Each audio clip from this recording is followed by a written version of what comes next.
Olá pessoal, meu nome é Yuri, sou professor de Química e o assunto desta aula é isomeria óptica. Quando se fala em isomeria óptica ou isômeros ópticos, o que vem a ser isômeros ópticos? São compostos que são capazes de desviar o plano de luz polarizada. Nós temos então o que vem a ser essa luz polarizada. Se eu pego, por exemplo, uma luz monocromática, como por exemplo uma lâmpada de vapor de sódio, que vai transmitir essa luz monocromática, nós temos aí que ela possui vários planos de propagação.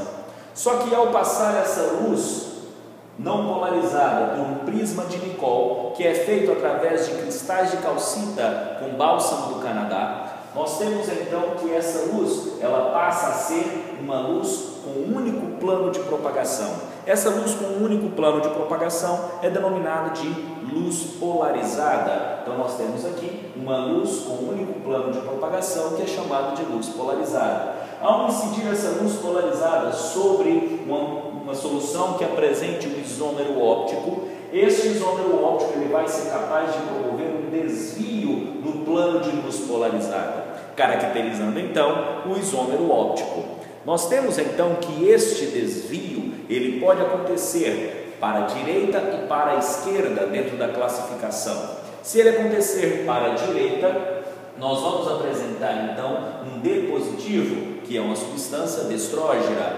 Se o desvio acontecer para a esquerda, nós temos então um levógeno. Nós temos aqui um composto que é capaz de desviar o plano de luz polarizada para a esquerda. Muito bem, mas um composto para desviar um plano de luz polarizada para a esquerda ou para a direita, para desviar esse plano de luz polarizada, ele deve apresentar o que nós chamamos de assimetria.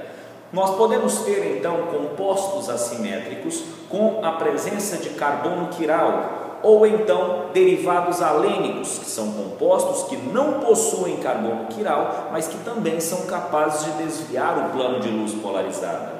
Mas nós falamos de carbono quiral ou carbono assimétrico, que indica uma quiralidade, que indica assimetria. O que vem a ser um carbono quiral?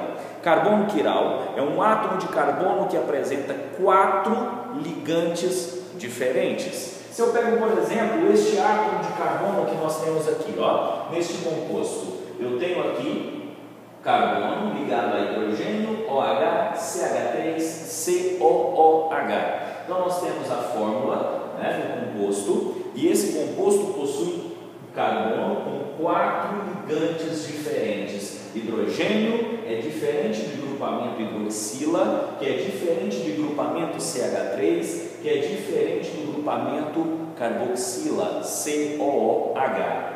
Nós temos então que este carbono que apresenta os 4 ligantes diferentes é denominado como sendo carbono quiral ou assimétrico. Se o composto possui o carbono quiral ou assimétrico, ele apresenta, neste caso, uma assimetria. E eu vou colocar ele aqui como sendo um objeto. Qual é a característica de um composto assimétrico?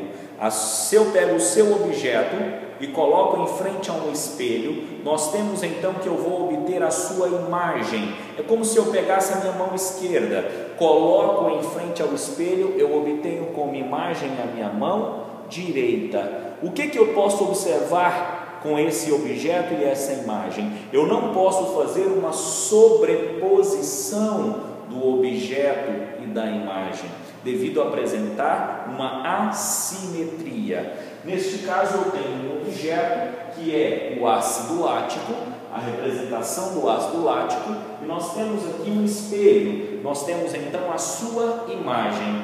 Objeto e imagem, não posso fazer uma sobreposição dessas estruturas. Por quê? Porque ele apresenta assimetria, porque ele apresenta carbono quiral ou assimétrico. Nós temos então aqui um único carbono assimétrico, mas nós podemos ter compostos que possuem mais de um carbono quiral ou assimétrico, como é o exemplo da glicose. Eu tenho aqui a fórmula estrutural plana da glicose. O carbono quiral ou assimétrico, devido à necessidade dele possuir 4 ligantes diferentes, obrigatoriamente ele tem que ser um carbono sp3.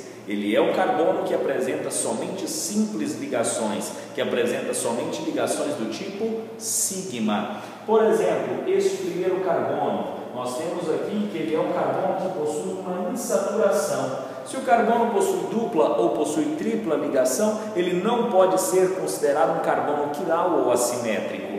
O segundo carbono da estrutura, ele já é um carbono quiral ou assimétrico, que eu vou identificá-lo através de um asterisco. Nós temos então que ele possui como ligantes hidrogênio, grupamento hidroxila, grupamento aldoxila e poliálcool. Como os 4 ligantes apresentados por ele são ligantes diferentes, nós temos que ele é um carbono quiral. O terceiro carbono da estrutura, nós temos aqui que ele também possui hidrogênio, também possui hidroxila, possui um triálcool como estrutura ligante e possui um monoálcool aldoxila, sendo também um carbono quiral e sendo também identificado por um asterisco.